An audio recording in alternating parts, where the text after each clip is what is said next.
Another day, another rumor. We still don't know when Star Wars Outlaws is coming out. We first had a rumor not too long ago from Tom Henderson that the release would be around the summer period.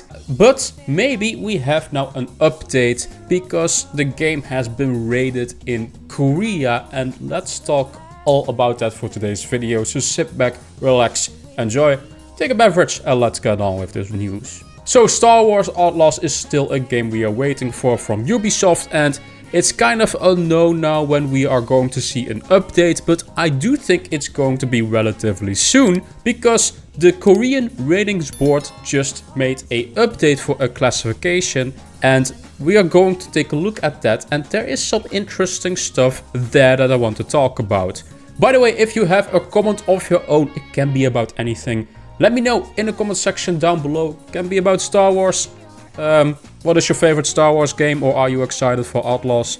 Let me know in the comment section down below, and I might feature your comment in the next video. So as you guys know, I really like to talk about ratings boards, especially when it comes to the Korean one, because they tend to leak a little bit of information. They basically review the game on its content, if it's of course suited for minors or children or younger people, and then they give a age rating, and they can of course only do that if the game is feature complete. So that means that the game isn't far off from release. This application was filed around 4th of March, and we see here that the deliberation date is basically the 21st. We see here some very interesting stuff. An open world action adventure game produced based on the Star Wars IP, a realistic simulation of speculative behavior. So basically this game got a mature rating in Korea.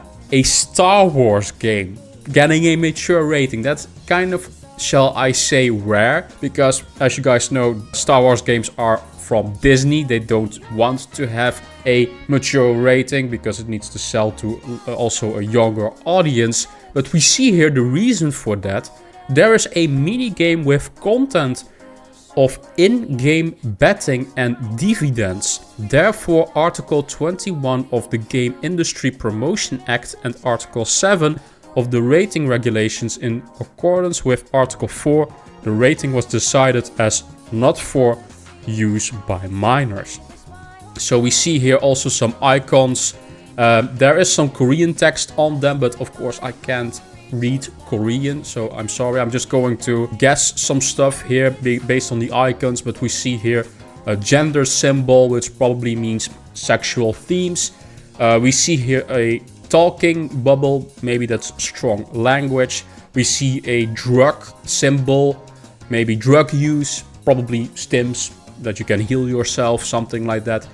We see like handcuffs, so maybe a lot of crime is in here. We know that of course the main protagonist is a thief, shall I say a bounty hunter, so she probably indulges in crime, so that's pretty normal. But indeed also some sort of betting and dividends, which is kind of interesting, which makes me wonder, has this to do with microtransactions being in the game, or does it have to do with a actual mini game kind of thing where you bet on something, or maybe like a card game, like in the Yakuza games? If you guys know the Yakuza games, you have a lot of card games there, and maybe that's what they look for in these age ratings in Korea.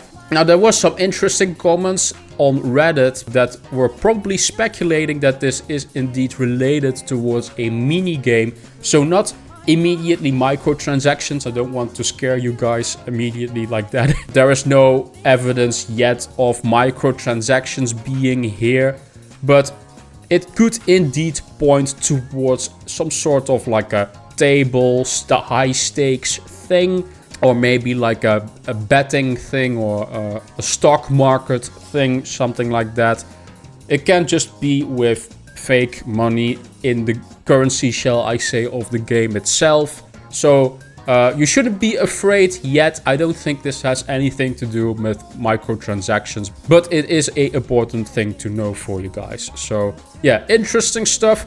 Now, the rating is here, and that means that the game is not far off. Of course, we know that this game is coming out in 2024, but a lot of people were thinking fall 2024. Maybe I could see this releasing in September, maybe somewhere around that period.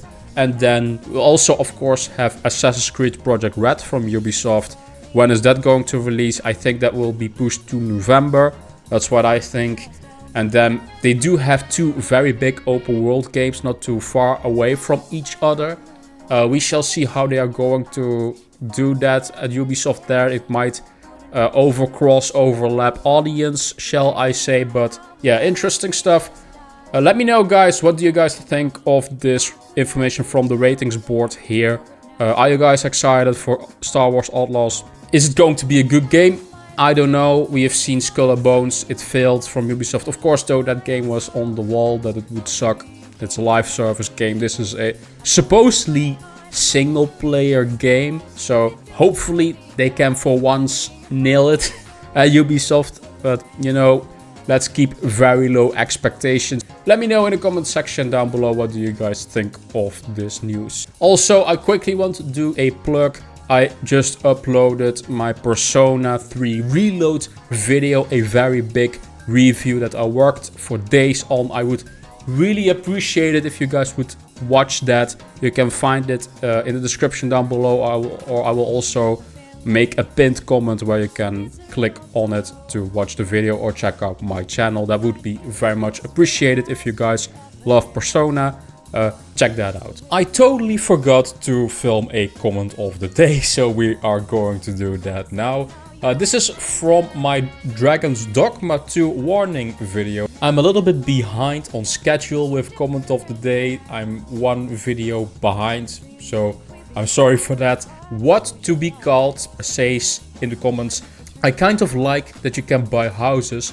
Makes the fantasy a little more like my character can live in the world, not just visit it. Not a very big thing, it's just a nice small touch I jive with. Thank you for the video.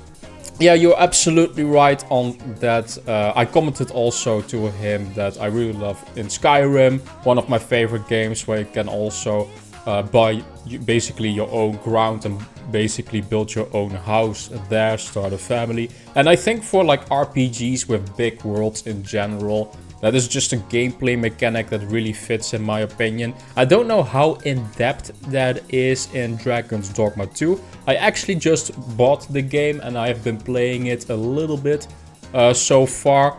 So I don't have any opinions yet. I haven't seen that mechanic yet, but I will probably tell you guys that in a upcoming review though. If you have a good comment of your own, let me know in the comment section down below. And I might feature your comment in the next video, so don't forget to comment. Thank you guys for watching as always. If there are any more updates towards Star Wars Outlaws in the form of rumors or leaks, I will cover that for you guys. Thank you guys for watching. As always, also Assassin's Creed Red, if I hear any rumors for that, I will cover that as well. Thank you guys, as always. Like this video if you like it, subscribe to the channel if you want to see more gaming leaks, rumors, news towards the biggest single player games from PlayStation, Xbox, you name it. I also do now video game reviews as well. I made a review for Persona 3 Reload, as well as Like a Dragon Infinite Wealth. Check those out on the channel. Thank you guys for watching, and I will see you guys in the next video. Bye bye.